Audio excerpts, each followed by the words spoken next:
sini ada pembahasan yang pertama tentang pengertian formulasi kebijakan, yang kedua tahapan dalam formulasi kebijakan atau agenda setting, policy formulation, dan policy adoption. Yang ketiga itu model-model penyusunan agenda kebijakan, dan yang terakhir aktor yang terlibat. Jadi pembahasan yang pertama tentang pengertian formulasi kebijakan. Formulasi kebijakan adalah tahap dalam proses kebijakan publik di mana alternatif tindakan dirancang dan dianalisis untuk menyelesaikan masalah publik yang telah masuk ke agenda kebijakan. Dalam tahap ini dilakukan identifikasi masalah yang lebih spesifik, rumusan alternatif kebijakan, evaluasi terhadap berbagai opsi, termasuk dampak keuntungan biaya serta risiko, dan pemilihan alternatif terbaik yang layak diadopsi.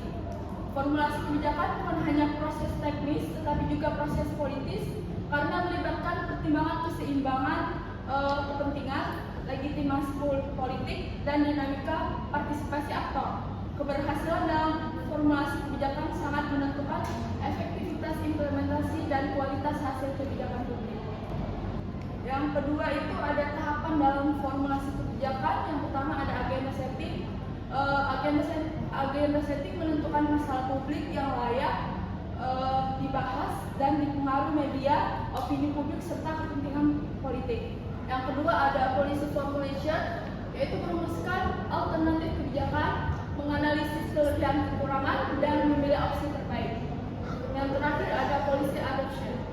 Policy adoption ini pengesahan kebijakan melalui lembaga resmi, perlu didukung dan dilegitimasi otoritatif.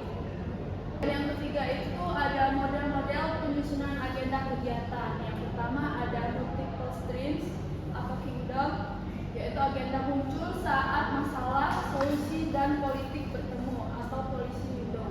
Yang kedua ada incremental model, perubahan kebijakan bertahap, tidak radikal. Yang ketiga ada elite model, isu ditentukan oleh kelompok berkuasa. Yang keempat ada interest group model, dipengaruhi lobby dan kelompok kepentingan. Dan yang terakhir ada media model, yaitu isu yang disorot media mudah masuk ke dalam agenda publik. Dan yang terakhir itu ada aktor-aktor yang terlibat. Jadi aktor yang pertama itu pemerintah. Peran utamanya perumus dan pengambil keputusan utama. Yang kedua ada legislatif yang menyetujui dan memberi legitimasi. Yang ketiga ada kelompok kepentingan sebagai advokasi dan lobby. Ada media massa mempengaruhi opini publik. Akademisi dan LSM, analisis dan bukti ilmiah.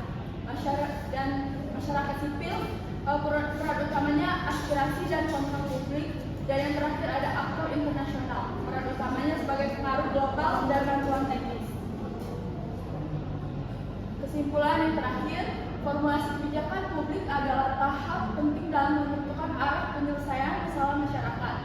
Proses ini melibatkan banyak aktor dan kepentingan serta mencakup penetapan agenda, perumusan alternatif, serta pengesahan kebijakan.